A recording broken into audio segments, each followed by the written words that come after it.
All right, people, top of the morning. Top of the morning. So I want to talk about something real quick.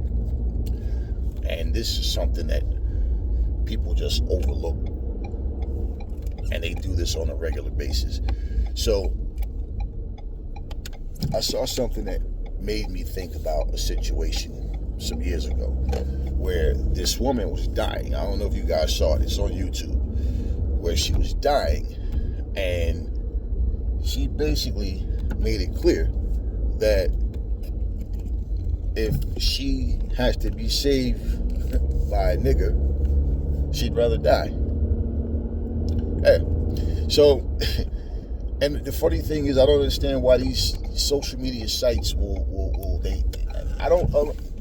they ban comments, even if the comment isn't anything harsh, just the fact it's a comment and it's not in favor of the video. But they'll let people post the video. Okay.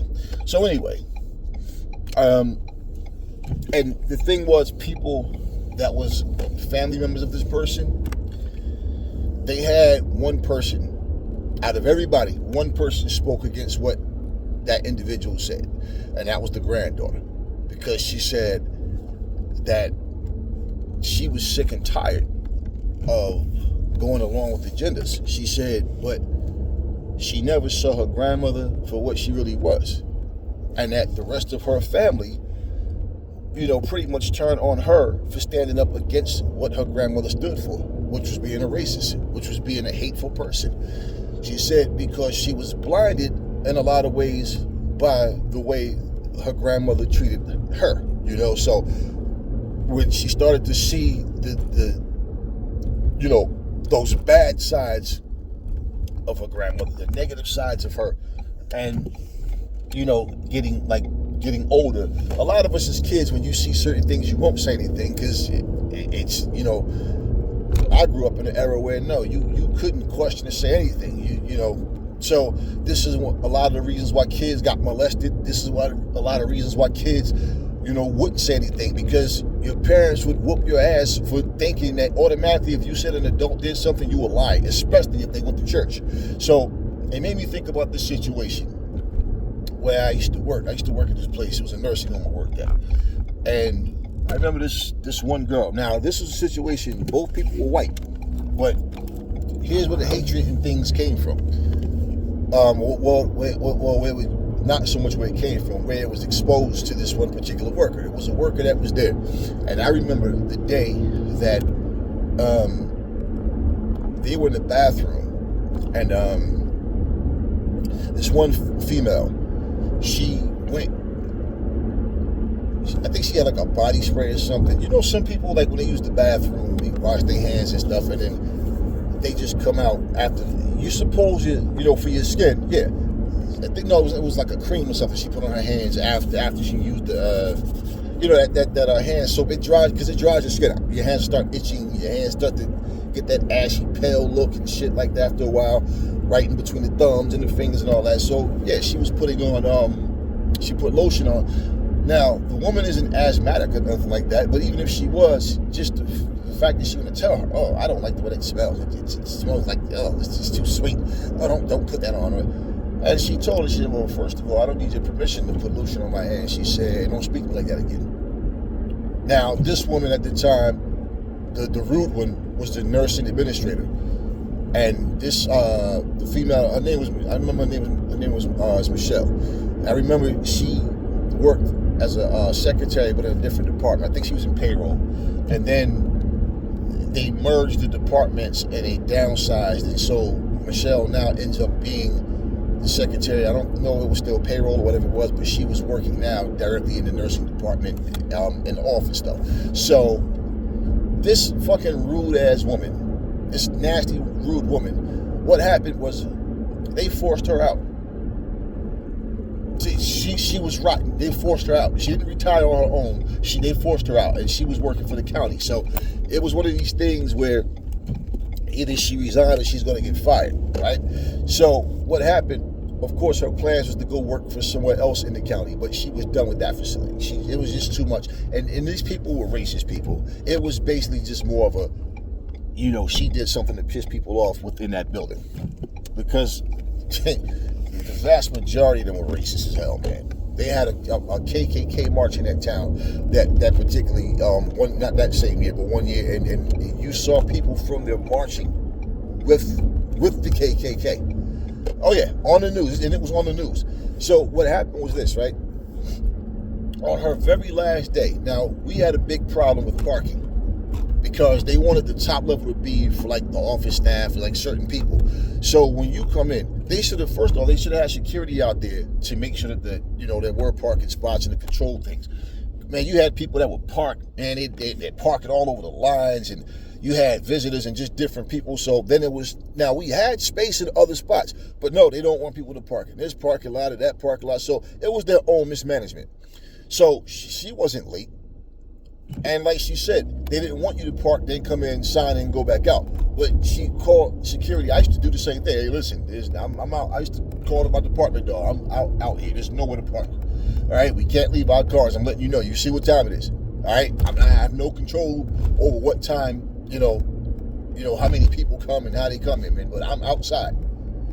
Okay, all right. So that's what we would do. Well, she did the same thing. And on this woman's last day of work, this is her last day. She's never coming back to this place again. Okay, probably never even going to drive past it. Well, she wrote her up for her beat saying she was late and saying that excessive lateness and blah blah. Now there was no warning, no nothing. This was just her being a rotten person, and this is how rotten they are. They fired that chick due to her, and this is her last day. Her last day, but she went out of her way to just get this woman fired, and this woman wasn't on there. So what happened was they had no secretary now.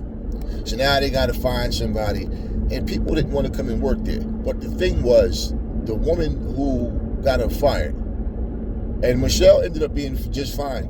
So she didn't, but it was just the principle. But what happened was the woman that retired had a bad accident. She got herself all in a bad way. So she ended up in a nursing home. Now she didn't want to be in the same nursing home that she worked in all these years. So what happened was they didn't have anywhere else to take her. There were places that they would have had that they could have took her, but it was a little more out the ways, right? And that nursing home that we were in at the time was the best nursing home in the whole state. So what happened, though, was she was embarrassed because she was brought back in.